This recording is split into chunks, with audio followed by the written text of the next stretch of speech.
You can find this podcast and others at Gun Rights Radio Network, gunrightsradio.com. Podcasting freedom.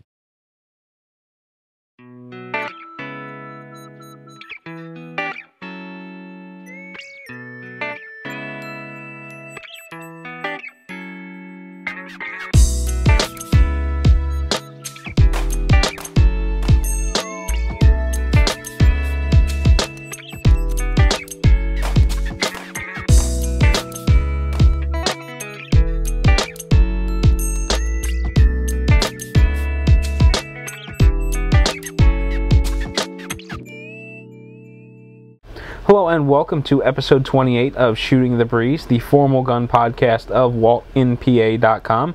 I am Walt White, and you are about to listen or watch, depending on how you prefer to digest these podcasts, probably the worst organized podcast that I have ever done. We're coming down to the wire. I don't have a whole lot of time to get the podcast completed and edited and posted in time for the usual Tuesday turnout. If I wanted to do it, if I wanted to tidy it up, my show notes are an absolute mess. I don't have everything filled in. I do have 3 pieces of news. I have only 2 pieces of featured content. I have a cigar and drink pairing worked out, but that was kind of last minute decision. And I have absolutely nothing for the discussion topic, so we are completely winging that one. Hopefully something will come to mind by the time that I start recording it. But it was either spend an hour and a half tidying up my show notes to sort of button up the show, or record the podcast now so that I know that it will be done. If I wait too long, I'm just not going to have enough time to record the podcast. So we're just kind of winging it and flying by the seat of our pants, I guess, if you will. So with that said, let's get into what I've got for you. So as I mentioned, I don't have a discussion topic planned out. Last week I made mention that I wanted to do sort of a book review and talk about Glock, The Rise of America's Gun. However, I really haven't been able to read a whole lot of it. I'm at about 125 pages or so, and I've got maybe another 125 pages left. It isn't that the book isn't really interesting. I find it to be just tremendously interesting. There's a lot of good stuff. However, the author's writing style is kind of dry. And, you know, I don't know whether it's fair to say that. I don't read a whole lot of non-fiction novels. I read big, fat, epic fantasy novels, you know, thousands of pages, you know, in a typical trilogy. And, you know, I get totally immersed in the writing of the author. When you're reading something like this, that's non-fiction, it's, you know, it's non-fiction. It's sort of a biography of the company and the people involved. It tends to read a bit slower. I find myself only able to sit down and read 10-15 minutes at a shot before I start getting, I don't want to say bored, but bored for lack of a better term. I mean, the information is good. It's just the writing style that I'm hanging up on. But I don't want to talk too much about the contents of the book until it's time to review it, because if I start talking to you about what I'm finding in the book really interesting now, I'm not going to have anything to talk about when I finish the book. So we're just going to kind of leave it at that. I didn't get finished the book like I had hoped. I will finish it sooner or later. I would imagine give me another week, 2 at the most, and I'll have the book buttoned up and be ready to talk about it. After that, I wanted to talk a little bit about Doomsday Preppers. It's a show that's airing on, I want to say, National Geographic. Yeah, Nat Geo channel. It's a show that I've been seeing a lot of promos for when I'm watching other shows on like History or Discovery, wherever the network tie-in is. But I'm seeing a lot of promos for this new show that's coming up, and I was able to sit down and watch a couple of episodes. Now, if you're paying attention to the show, you're probably wondering, well, how did you watch a couple of episodes? It just came out. Well, apparently a few months ago they did sort of like a test airing, and they did a couple of shows, and I found all of that stuff, or a handful of stuff, on my on-demand channel for National Geographic. There was a handful of stuff in there for Doomsday Preppers, and I watched 2 shows. I think both of them ran about 47 minutes long, and it was pretty interesting. You know, going into it, I was really expecting a whole bunch of crazies, being featured on TV. But to make it on the show, there has to be some kind of element of crazy with some of these people. However, some of the things that they were doing was pretty interesting. Having a stockpile food and things like that. And in most cases, the preppers had firearms for one reason or another, mostly for protection. Some of them just had a small couple of pistols. Others had like a warfare arsenal. It was pretty impressive. But the show was a lot better than I thought, and I was kind of impressed. It was really informative. I was expecting a television show just to make fun of these people, which when you start seeing these reality type shows where they're following around people's lives, some of the networks really spin it to make a joke out of these people or to show how crazy they are, in different situations. But this was pretty good, so I'm going to keep an eye on it, watch it a bit more, and would urge you to check it out if you haven't already. There was kind of a development on it, which I thought was kind of interesting. Today I was breezing through my RSS feed, Google Reader, looking for more featured content to talk about on the show, and I came across a video. I think it was on Weird World, although I may be crediting the wrong person. But for now, I'm just going to say it was on Weird World. It was one of the people that were featured on Doomsday Preppers, and he had his guns taken away from him. It didn't really have anything to do with the television show. Or actually, it didn't have anything to do with the television show. However, because he is sort of the National Geographic celebrity, that's kind of getting mixed in with the situation where he lost his gun. Apparently, he was in to see a cardiologist about chest pains or something, and suicide came up, and the doctor was kind of laughing, and the patient was kind of laughing, and somehow the patient was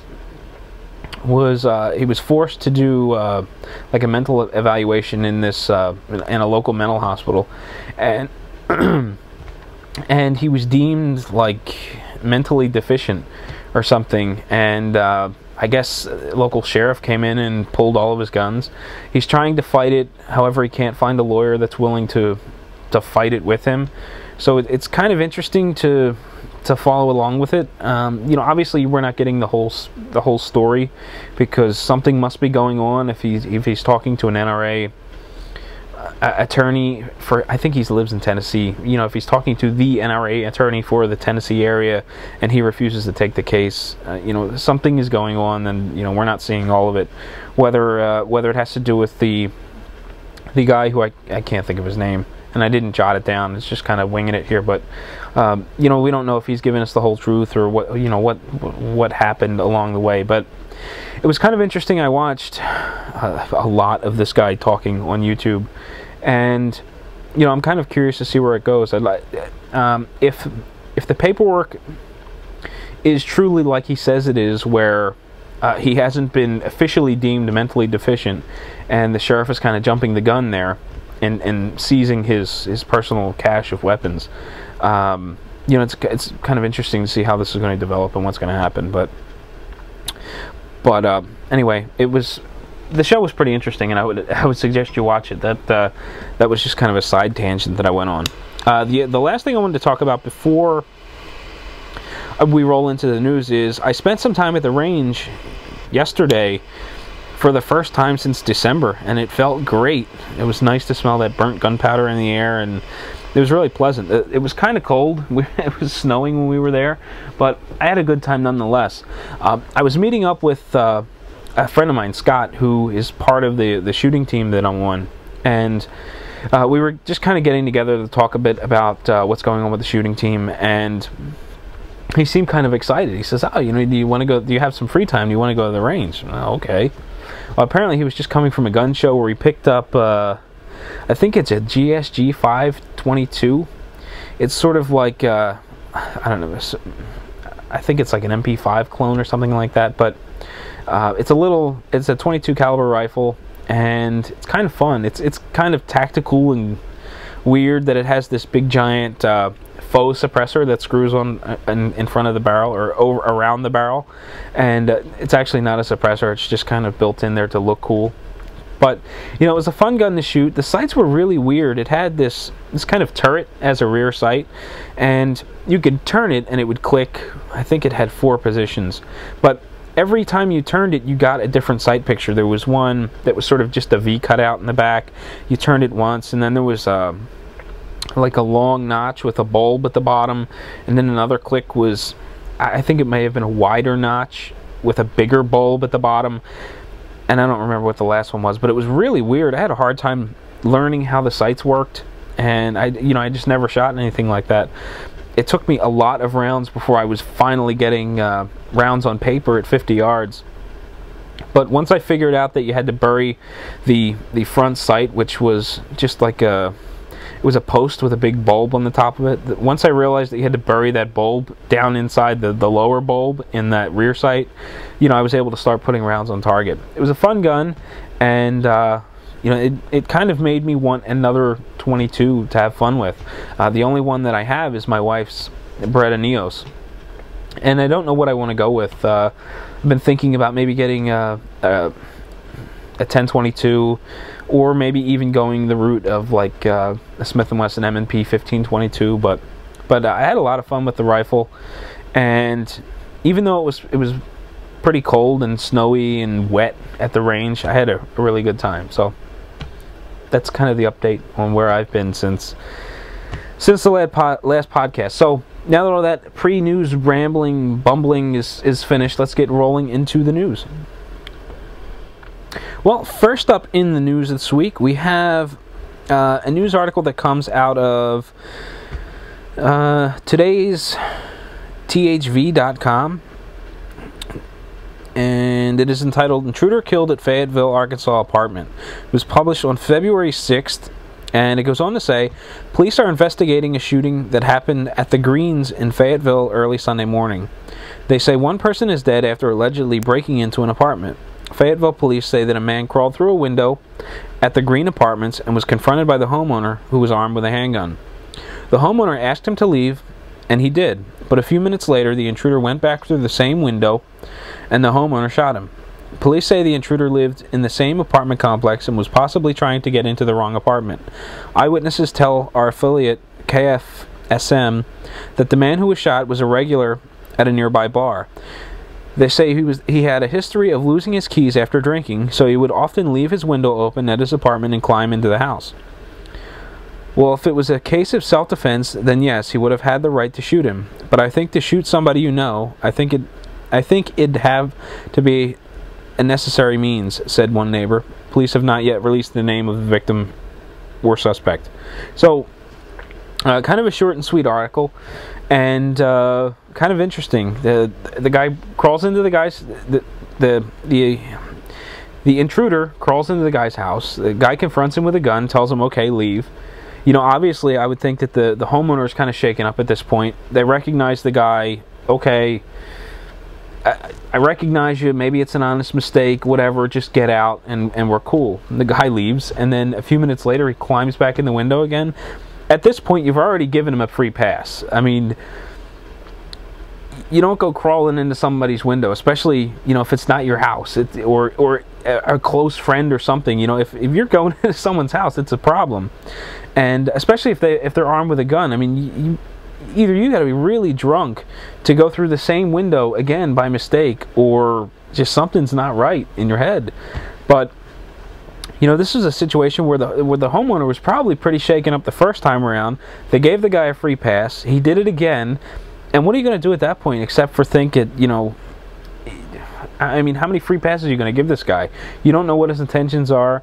And, you know, is someone really stupid enough to climb through the same window by one accident twice in a row when you know, they're staring down the barrel of a gun when they look up at you, or, you know, however it worked out.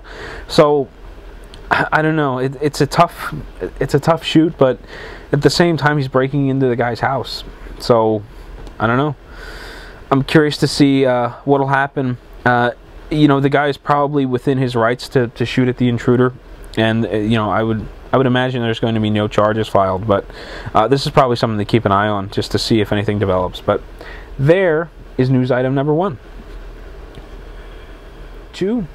Alright, well, we have the second piece of news here, and it comes from Williamsburg Yorktown Daily. It was published on February 8th, and it is entitled, Senate Votes to Repeal One Handgun a Month Law. The article goes on to say, Virginians soon may be able to purchase more guns than they can carry, all in one buy, for the first time in almost 2 decades. With the exception of law enforcement officials and some concealed weapon permit holders, in 1993 state law has prohibited the purchase of more than one handgun every 30 days. On Monday, the Senate passed a bill to revoke this law. The House had approved a similar measure last week. Senator Bill Carrico, the chief patron of Senate Bill 323 and a longtime advocate for the right to bear arms, called the existing law unnecessary and outdated. He said Monday's 21-19 vote was a victory for the Second Amendment. Carrico, a Republican from Galax in the southwestern tip of Virginia, said that technology negates the need for the state's limit on gun purchases, and that law-abiding citizens will benefit from such a change. Advanced technologies like instant background checks have made gun restrictions like this counterproductive, said Carrico, a retired state trooper. Over the years, it has become obvious that one gun a month only affected responsible gun owners and didn't deter criminals from obtaining handguns. Critics of lifting the limit on buying guns in Virginia said that the change would create problems not only in the Commonwealth, but in other states as well.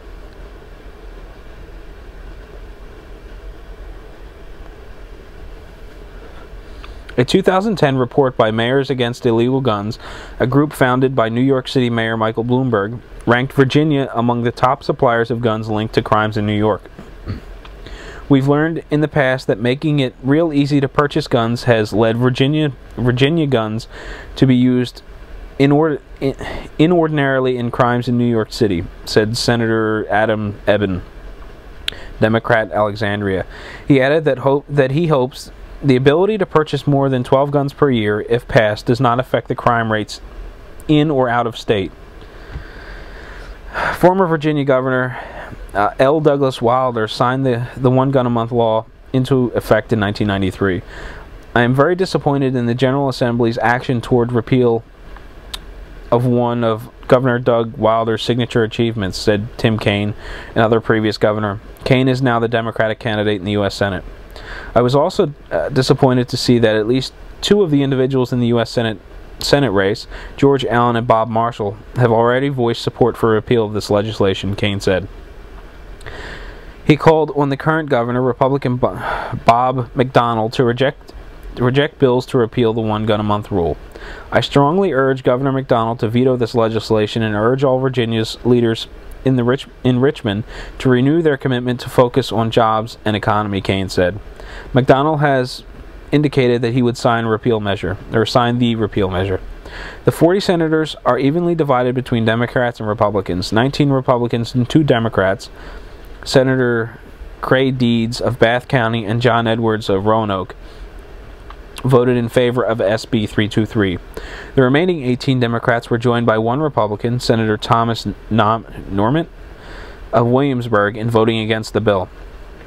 Carrico's bill was co-sponsored by Republican Senator Richard Black of Sterling, Thomas Garrett of Bumpus, and Bryce Reeves of Fredericksburg. Deed said he voted for the bill on constitutional grounds. I don't see the reason why someone would need to own a gun a month. I don't think there's any reason for a person to buy a gun a year, but the fact is the Second Amendment guarantees people have a right to own and possess firearms unless they're disqualified somehow, Deeds said. I think the limit by government is arbitrary. I voted against it in 93. Since 93, since it became a law in Virginia, so many holes have been poked in it, so many exceptions have been made that it doesn't apply really to anyone except the people that are going to obey the law anyway. SB 323 now goes to the House for consideration. The House has already passed its own measure to repeal the one gun a month limit. House Bill 940, sponsored by Republican delegates Scott Linghamfelter of Woodbridge, Tom Gilbert of Woodstock, and Bob Marshall of Manassas. On February 1, delegates voted 66 to 32 in favor of the bill, with Republicans overwhelmingly for it and Democrats overwhelmingly against it. HB 40 is now before the Senate Courts of Justice Committee. So, you know, it'd be great to see Virginia come out of this one gun a month phase, if you even want to call it that. You know, and I thought it was kind of amusing to see that the mayors against illegal guns are claiming that majority of their gun problems in New York are coming from guns from Virginia. So in the past, Virginia, for the past 20 years, has had a one gun a month law, and they're funneling all these illegal guns up into New York, where all this crime is being committed. So now, I guess you can only assume that since Virginia is going to pull out of this one gun a month era, now you're going to see a flood of guns hit New York, and there's going to be even more crime. You know, I have a feeling that you're not going to see any increase in crime in New York based off of the limit being lifted in Virginia. And I think it's just an inaccurate conclusion to draw that they're even talking about Virginia guns showing up in New York and being a major issue with crime. You know, there are a lot of other states around New York where guns can be purchased. I mean, here in Pennsylvania, we don't have a one gun a month law, and it's pretty simple to get a firearm here. Face-to-face sales for rifles or long arms don't require a background check. So theoretically, a gun runner could come in to Pennsylvania and buy up a lot of private sale long arms and drive them into New York to sell illegally.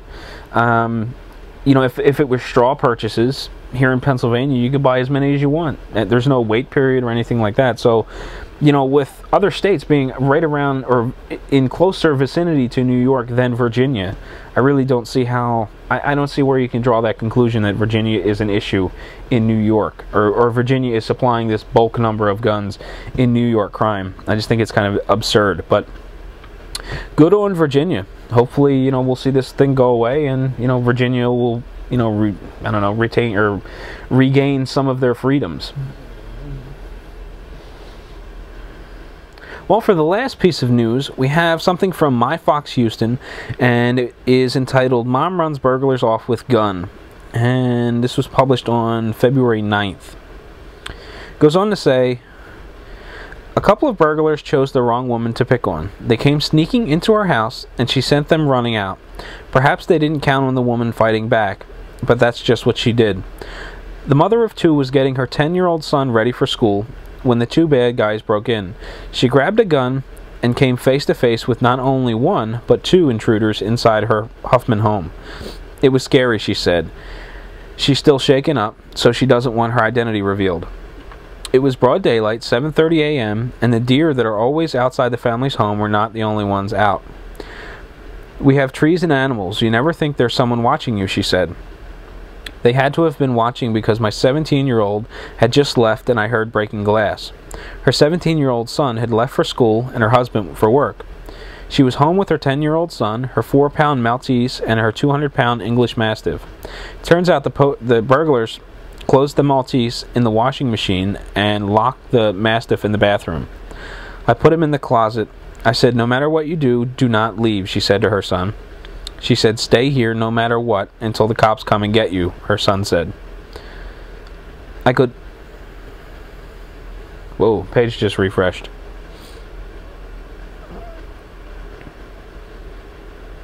Okay, let's see if I can find my place.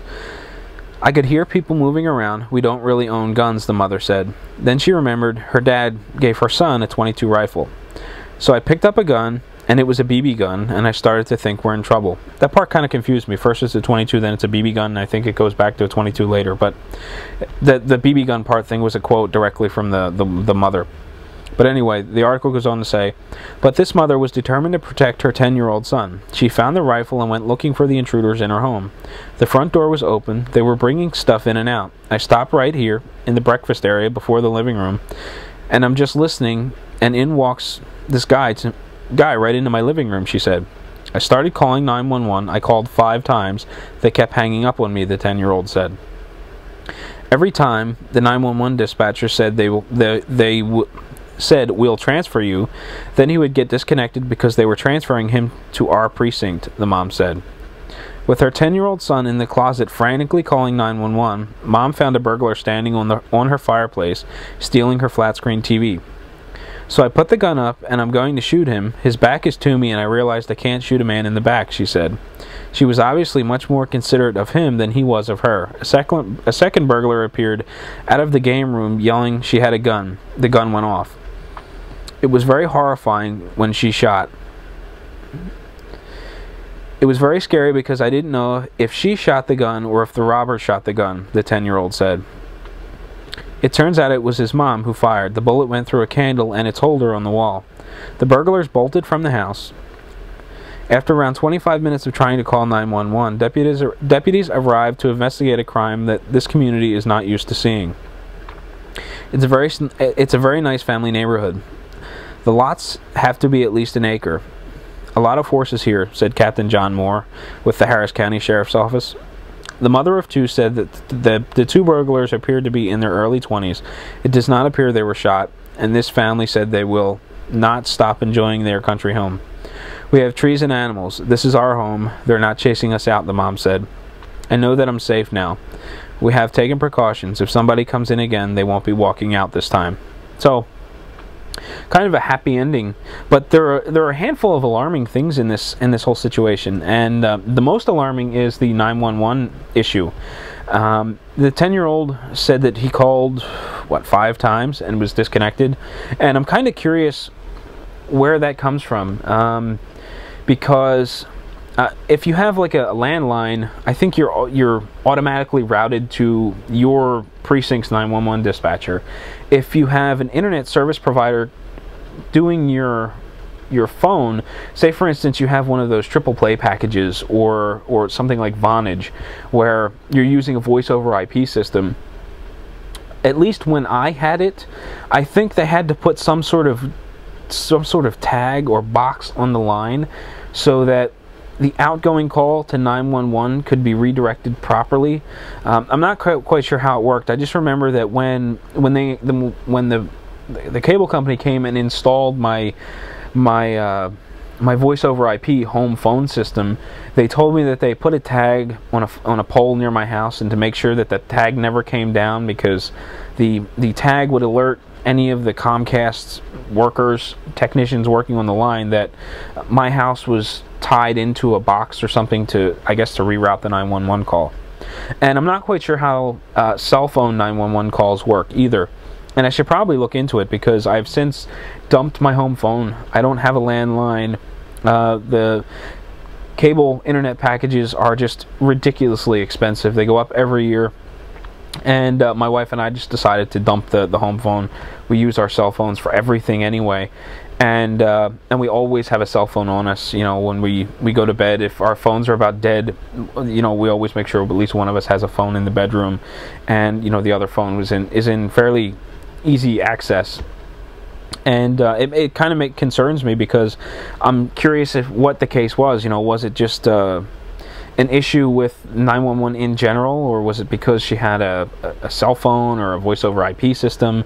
So it makes me want to look into this some more. The other kind of curious thing about this is that she's concerned about shooting the burglar in the back. At that point, I don't know what the law would do to you if you shot a burglar in the back. I mean, I would imagine Texas is a castle doctrine state, so you're permitted to protect yourself and your property if anyone is breaking into your home. So I don't know whether it would make a difference whether she shot the guy in the back or the front, but she obviously had more concern for the burglar than the burglar did of her, because if they were watching the house, they must have known who was in the house and known to watch who was leaving. So if it were me and I had a 10-year-old child in the house, I don't know if I'd be too concerned about the burglar and shooting him in the back at that point. Especially if I'm hearing glass breaking and multiple individuals are coming in and out of my house. I don't know, adrenaline's pumping. I don't know that I would extend the same courtesy to the burglar that she did.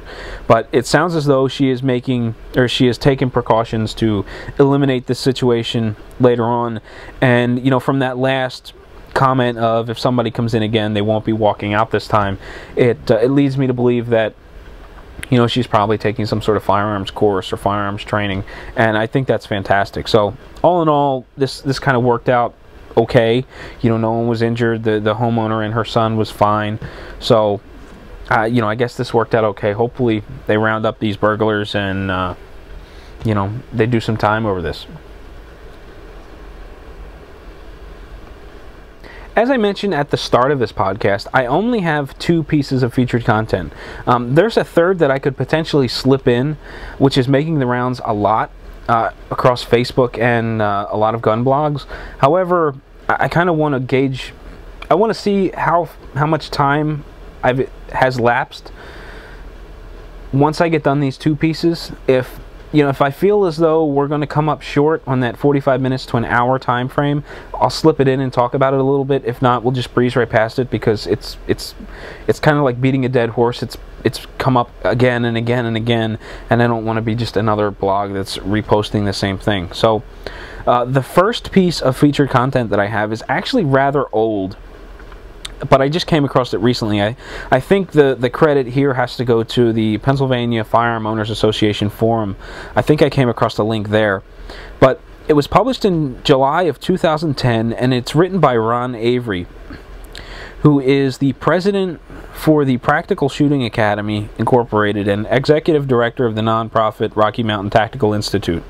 Both are training institutions dedicated to professional firearm and tactics courses. And he's also a former police officer. The article is entitled "Dealing with Citizens Legally Carrying a Concealed Weapon." And the article was pretty interesting. He kind of looks at it from 2 different perspectives. From one perspective, I was getting a little annoyed at the way he was portraying legally carrying citizens, or citizens legally carrying a concealed weapon. On the other hand, I kind of appreciated where he was coming from in terms of talking about us to police officers.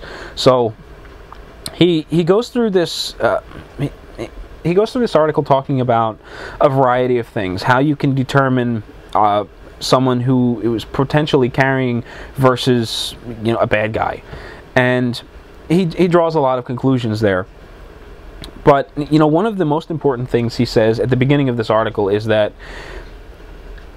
people that are legally carrying a concealed weapon are more likely to be pro-cop and are willing to come to the aid of a police officer in their time of need than the average Joe.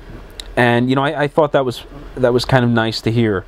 But he goes on to sort of inform police officers of how they can determine who is most likely carrying versus who is not, and he talks about not treating legally carrying firearm owners as though they're felons without knowing anything about them. And he starts talking about the manner of dress, and he says stuff like you can a legally carrying citizen, or a citizen legally carrying a concealed weapon, is likely to have tactical style clothing such as 511 tactical Black Hawk or other concealed carry clothing, or pieces of concealed carry clothing. He suggests police officers get to know the brands such as 511 tactical and Black Hawk and things like that, and know the logos. He talks about the demeanor of a citizen legally carrying a weapon and how it will be different than you're the bad guy felon, in that most people that are legally carrying are honest and forthcoming and more willing to be honest about having a weapon and want to present that information to the police officer, whereas your average bad guy wants nothing to do with it. He talks about behaviors between legally carrying citizens and your typical felon. He talks about shared behaviors between legally carrying legally carrying citizens, or citizens, I keep saying it, I don't know whether it sounds all jumbled and weird when I say it out loud as it does in my head, but he talks about citizens legally carrying, having the same shared behaviors as police officers. Things like police officers, off-duty police officers who are also carrying concealed. You know, he talks about constantly shifting clothing, you know, hitching up the pants, moving a jacket in place, you know, pulling a pant leg over because of maybe a pistol is weighing one side down, not zipping up a jacket when it's cold out. Inadvertently using your elbow or forearm to touch the grip of your gun to make sure it's there. And when that part of the article came up, I thought, wow, you know, I do that quite a bit. You know, I'll either bump the grip of my gun with my forearm or my elbow. I know it's there, but just you know, I want that positive feedback. I want to make sure that I can feel it. He talks about stances and posture, education and public awareness, and all in all, I think it's a pretty positive article. I like it. I don't know, you know, it's kind of old. I don't know if things have changed since then, you know, with his views on concealed carry and things like that, but it was a really good read. It's pretty long. I would say, just scrolling through it, I would imagine this is probably maybe 2,000 words, 1,500 to 2,000 words. So it's a fairly bulky article, but I think it's pretty positive. You know, it's more positive from a police perspective as a citizen legally carrying a firearm. You know, there are some things that I wasn't completely comfortable with the author comparing or talking about my mannerisms in such a way. There were a couple of points that annoyed me a little bit, but for the most part, I think it's a positive article. So it's well worth taking 10 minutes, 15 minutes to read through this. So head over to policeone.com and check it out. For the second piece of featured content, I have something from the Julie Golob blog. And I know I talk about her fairly frequently on the podcast, and it's not like she follows me back on Twitter or retweets or shares my podcast when I talk about her book for 20 minutes, but it's cool. Just want to give her a little flack in the event that she listens to this podcast. But I respect Julie Golob a great deal. She's very accomplished in the shooting industry, and she handles her social media accounts very, very well. I'm really impressed with that. As far as I'm concerned, there is a very safe way to handle a Facebook and Twitter account or a Google Plus account for business purposes, and then there's the right way, again, as far as I'm concerned. And I think Julie does a very good job of walking that fine line and promoting both business as far as, you know, sponsorship and things like that go, and being personal on the accounts. And you know, I really appreciate that personal touch. And you know, she is probably one of the very few people, high profile people in the shooting industry, that have kind of given me the time of day on Twitter and Facebook. And again, I really appreciate that. I think she does a wonderful job, and I just kind of like promoting her because, again, I respect her. She does a great job in utilizing those social media tools, and I just kind of enjoy reading some of the stuff that she posts. And she's recently started doing a podcast. She did the first one last month, I believe. I listened to it. It was about 10 minutes long. It was pretty good. I didn't really talk. I don't think I talked about it at all on this podcast, but. Or not this episode, but my podcast in general. And February's podcast had something that caught my eye a little bit more. She talks about the IDPA Nationals, I believe, at Smith & Wesson, which was pretty interesting. I've seen it on Shooting USA, I think, and it looks like a really interesting match. But what really got my attention was she was responding to a question regarding becoming a sponsored shooter. And she talks about the benefit of having stats on hand so that you can present yourself in a very professional manner and show that you are very serious about sponsorship and about the sport in general. So she talks about having stats available. And I thought, you know, this is a great idea. I'm pretty anal about keeping records of my shooting. If you've been following my blog at all, whenever I shoot a USPSA match, I try to do my best to record as much as possible with my Contour HD head-mounted camera. I'll post that in a blog post, and then I'll do an entire write-up, you know, a stage-by-stage breakdown. It's kind of like analyzing game film. You know, I want to see where my holes are. You know, I want to see what I need to work on the next time I hit the range. And, you know, I've never really had a formal stats arrangement. So after hearing her talk about it on the podcast, I thought, you know, it's a really good idea, and I want to do it for myself. And now that I'm part of a shooting team, I want to have statistics for that as well, because one of the things I told the sponsor was that, you know, I'll have all this information for you. I will give it to you because I like to have all this stuff for myself. I'll make sure you get a copy of it so that you can, you know, check up on us and see how we're doing. And being able to generate stats and stuff seemed like a really good thing to add into the package that I'll be sending the sponsor after every match.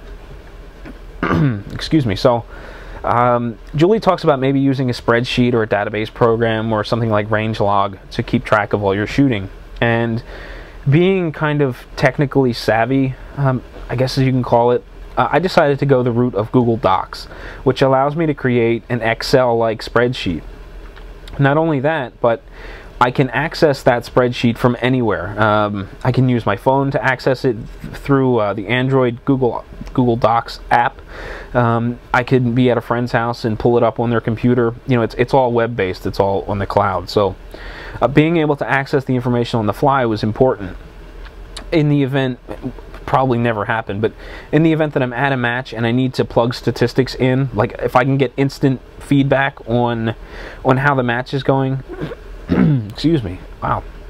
One of the clubs that I shoot at, they use these little palm devices to keep track of score, and I think it's real time. So theoretically, you could get all the information right away by just asking, you know, to review the palm information. So theoretically, I guess I could get instantaneous results right after a match, and being able to plug those results into my phone to generate statistics was pretty important to me. I don't think I'll be doing it very much at all. Probably extremely rarely will that ever happen, but in the event that I ever talk to someone at a match that wants to consider sponsorship of the team or me, or, you know, they want to do something for the team and they want to see how we're progressing, by using Google Docs, I can set it up so that you can view the stats publicly. Anyone can see them. I can set it up so that you can only see the stats through a specific link, or I could set it up so that I can share the documents privately with a specific email address. And I thought I could make it public to an extent so that it requires a specific link to get into the stats, and I can just create an email template on my phone. In the event that anyone needs it, I'll just pop up the template, which will already have the link embedded in it, plug in their email address, send it. They can have the stats instantaneously and check them from their phone or their computer, you know, whenever they get in front of it. So being able to access the stats that quickly and be sort of that savvy, technologically speaking, was important to me, and I wanted to go that Google Docs route. So I set up two different spreadsheets, one for personal use, for my own personal stats, and then one that'll have all of the shooting team members in it, so that I can kind of keep track of what's going on. And it's pretty simple. I have the club name that the date, the club name that I'm shooting, the club code for easier lookup on the USPSA website. I have the total points scored in the match. I have the number of shooters in the match. I have my place in the match, and then I have a quick little formula to determine what my percentage was based on number of shooters and my place, so that if I came in dead last, I'd be 0%. If I came in first, I'd be 100%. You know, 10 of 20 shooters would put me at 50%. This way I can quickly look at the column and see, you know, from month to month to month, was I getting better match to match to match as far as place is concerned, or, you know, have I kind of plateaued?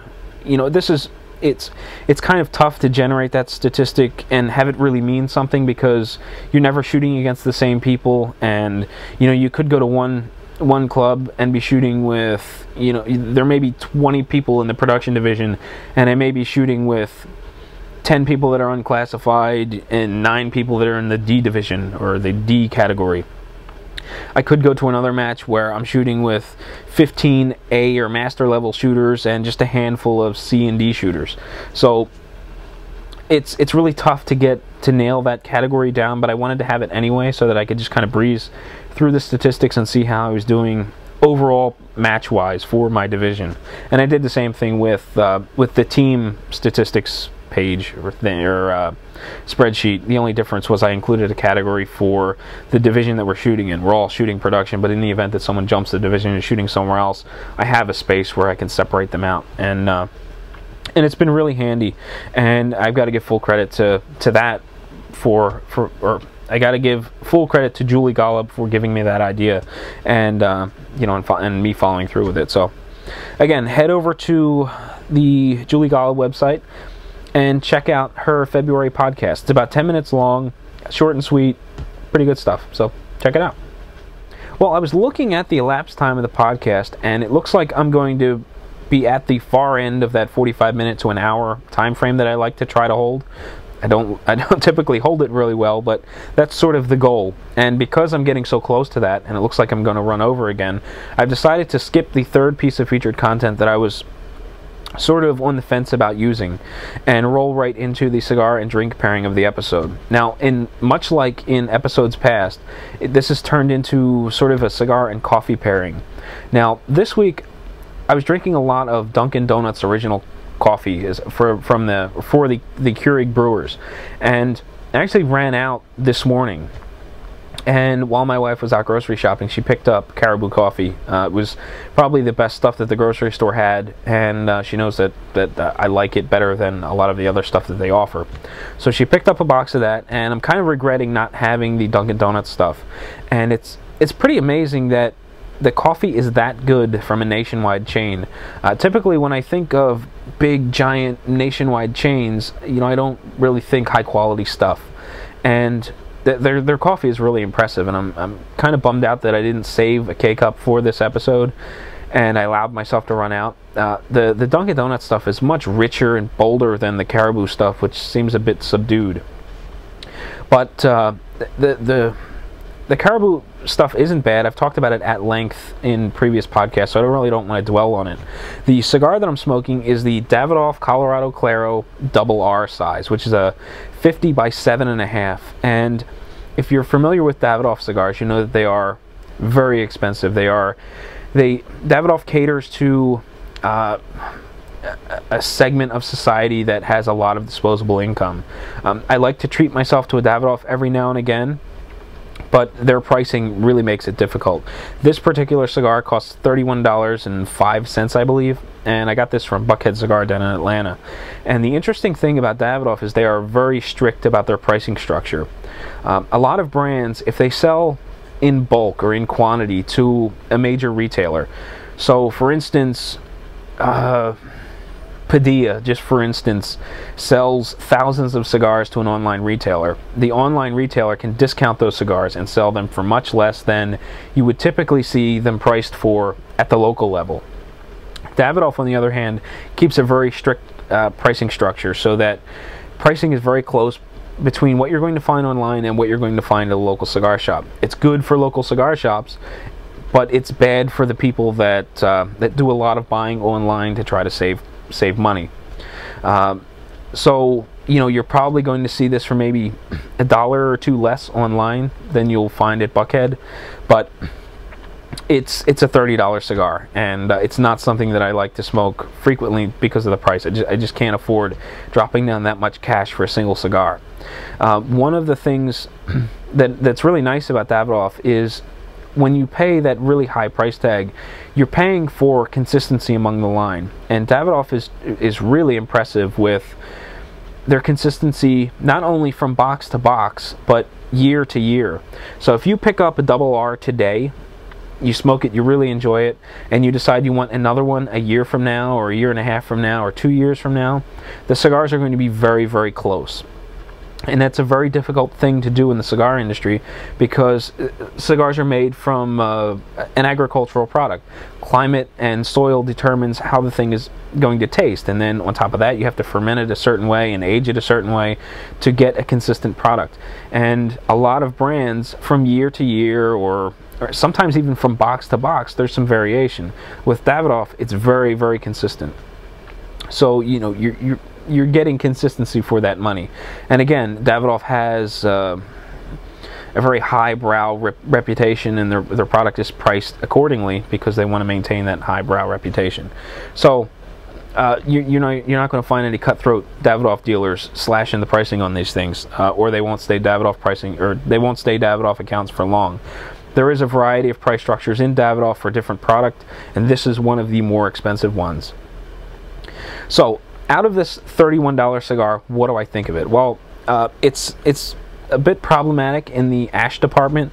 On more than one occasion, I've taken a puff of the cigar and then pulled it away from my mouth, only to have the ash fall between me and my chair, and I kind of got to get up all paranoid, sweeping the ash out, hoping that it will start a fire. So that's been kind of annoying. There was a little crack that swelled up a bit, but I burned through it without issue. Flavor-wise, it's fantastic. It has an incredible room aroma. I really like the way it smells. It has a very delicate flavor. It's not sort of punching you in the palate. It's got a nice sort of creamy texture to it. The finish is really easy on the palate. You take a puff, you blow out the smoke, and you're left very clean, and that's really important in cigars. Sometimes they kind of beat up your palate, and when you're done the cigar, you're done. But cigars with a nice clean finish like this, you could finish this one and pick up another one, and it wouldn't beat up your palate. So that's nice. As far as the flavors are concerned, I'm getting a nice sort of a woody flavor out of it.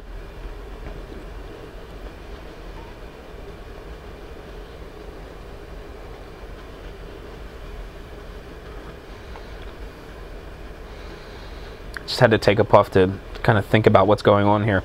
It's got a nice woody flavor, a very, very mild peppery flavor. It's got sort of a salty kind of effect on your tongue where you salivate a little bit. All in all, you combine that together, it makes for a really nice cigar. It's nice and consistent all the way up. I'm not getting much change as far as body and finish and build up, flavor build up and things like that. It's been very consistent front to back. So very good cigar, very expensive cigar. Again, it's not something that I pick up on a regular basis. It's actually very infrequently. I might smoke 1 or 2, maybe 3 Davidoffs a year because of the price structure. But I enjoy them quite a bit, and I like having one every now and again. So if you're interested in trying the Davidoff Colorado Claro Double R, my suggestion would be to get in touch with Buckhead Cigar down in Atlanta, Georgia. Again, single price there I think was $31.05. Double check. Yeah, $31.05 from Mike over at Buckhead. And best thing to do would be to pick up the phone and give him a call at 404-844-0400. Mike is also on Twitter as @BuckheadCigar. He's also on Facebook and Google+. I've been saying Twitter and Facebook for that part as Buckhead Cigar. So support not only a good cigar buddy of mine, but a fellow gun guy as well in Buckhead Cigar. Earlier on in the podcast, actually in the beginning, I mentioned that I was shooting from the hip this time around. My show notes were atrocious, and I didn't know what I was going to do for the discussion topic portion of the podcast. And to be completely honest with you, I still really don't know what to do for this part of the podcast. So I want to talk a little bit about homemade target stands for use at local ranges, primarily because I picked up some supplies today to make some. I'll probably do a video later on about actually constructing them, but I just want to talk about them in general just because they're fresh in my mind. So I recently, I shouldn't really say recently because it's been a couple of months, but I joined a club that does a lot of USPSA shooting. They also do 3-gun cowboy action shooting, stuff like that. And one of the benefits that they offer the membership is they give you a lot of freedom. So unlike many of the other clubs that I'm a member of, you're permitted to shoot on the move. You can draw from a holster. You're offered a lot of freedoms that you can't get, or that I can't get at some of the other ranges that I belong to, where they share a common firing line with rifle and pistol, and there's no movement, there's no shooting from a holster. So when I joined this club, I was really excited about it because it would allow me to practice USPSA style shooting, and it would give me a lot of freedoms that I couldn't get anywhere else. Now, at this particular club, they have these target stands set up for anyone to use. If you show up to the club, basically they're two big, sort of like 4x4 posts with feet on them, and there's two of them set up at I don't know, maybe 6 or 8 feet apart, and then there are 2x4s that sort of straddle them across, and they make this giant sort of rectangle. And these things just kind of drop in place, and then there's a backer board attached to the 2x4s, so that you can just show up and start shooting at these things. Just staple your targets or tape your targets direct to these target stands. But if you would like to set up your own target array, they're easy enough to break down. You just walk up to them, you pick up the 2x4s, you toss those to the side, then you just pick up these columns and you move them as well. I mean, they're a bit bulky, but you can break them down easily and set up your own target arrays. And because you could do your own thing, I decided I wanted to make these modular target stands that I could throw in my trunk. And I was looking at a couple of different designs, mostly on YouTube, seeing these things constructed. I've seen a lot of target stands that are made up out of 2x4s and 4x4s, and basically they're just sort of like an H with two 2x4s in the middle, and they kind of pinch two uprights where you would staple your targets. And while these are great and all, they require a screw gun of some sort to tension the uprights so that you can break them back down again. And being made out of 2x4s, I thought, this is kind of bulky and I don't really want to do this. So I found this other means of making target stands that use PVC pipe.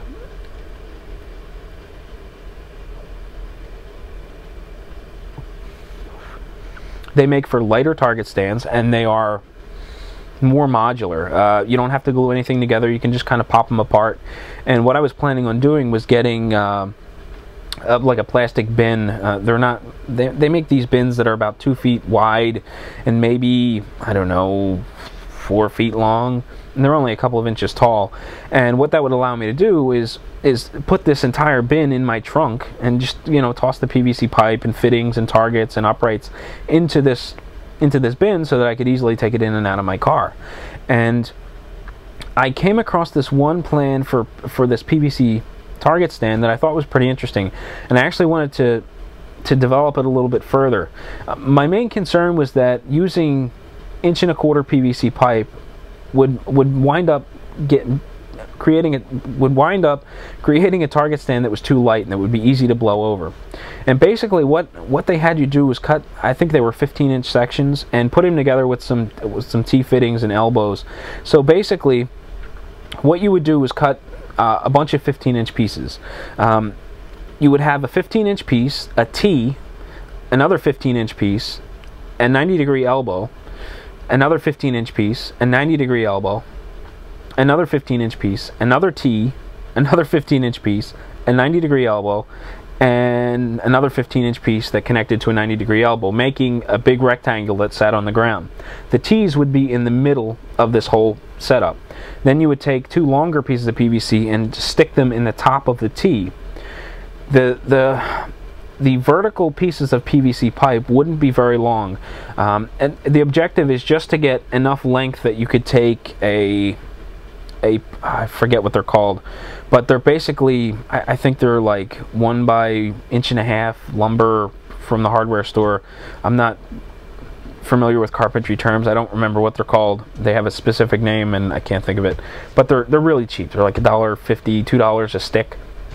And basically you would just kind of cut these things in half and drop them inside the PVC pipe and then staple your targets to those. The objective here is to keep the PVC low so that you won't shoot it up, and if you do hit an upright, it's easy enough to replace. You just pull it out of the stand and throw it away and stick new pieces in. My concern was that this thing would be too light at the base, and what I was thinking of doing was taking the front and back 15-inch sections and using test plugs to cap one end. Then I was going to fill this piece of PVC with like play sand, something with some weight to it, and then put another test plug on the end. I would glue the two outside sections together so that they would just kind of be in one piece, and then I would just stick the pieces that were filled with sand on the two ends, and I'd have a modular setup. I could just drop the sticks in and staple my targets to them and be good to go. However, after picking up the PVC pipe and feeling the weight of it, you know, I don't know that it's going to be too light. However, I still may fill them with sand just to have some weight so that, you know, in case of a stiff breeze or something blows by, the target stand won't get knocked over. But I picked up some stuff today. You know, I decided to be local friendly or local or mom and pop shop friendly, and I actually went to a local hardware store, just a mom and pop hardware store. I wound up paying like twice as much as I should have for all the PVC fittings and stuff to make 3 target stands. So my suggestion would be to go to Lowe's or Home Depot and pick up all the fittings. You'll probably pay a lot less for both the lengths of PVC pipe and all the fittings.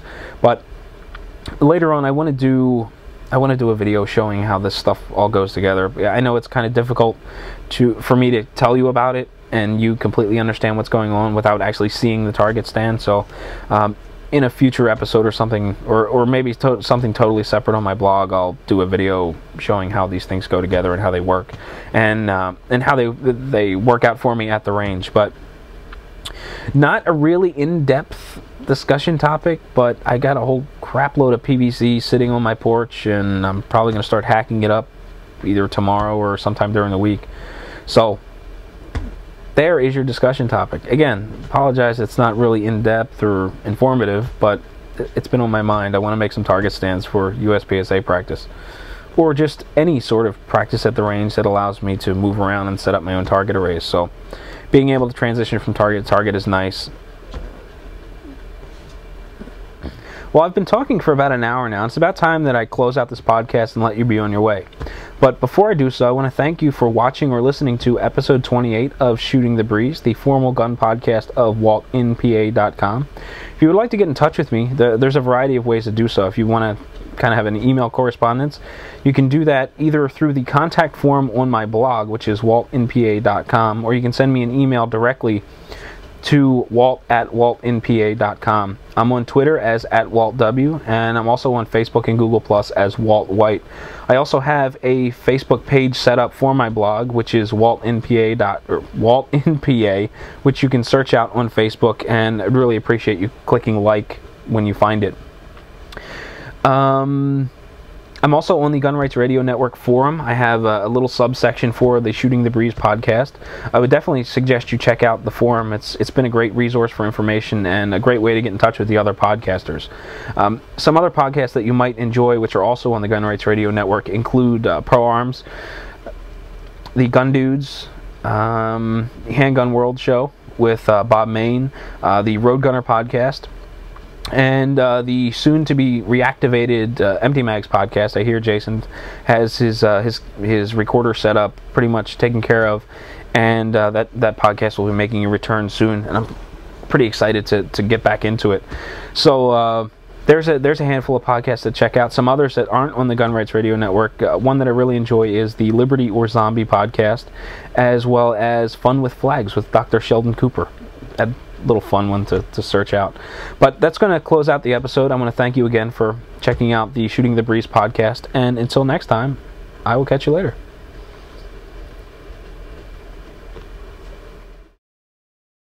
You can hear Gun Rights Radio Network on Stitcher Smart Radio.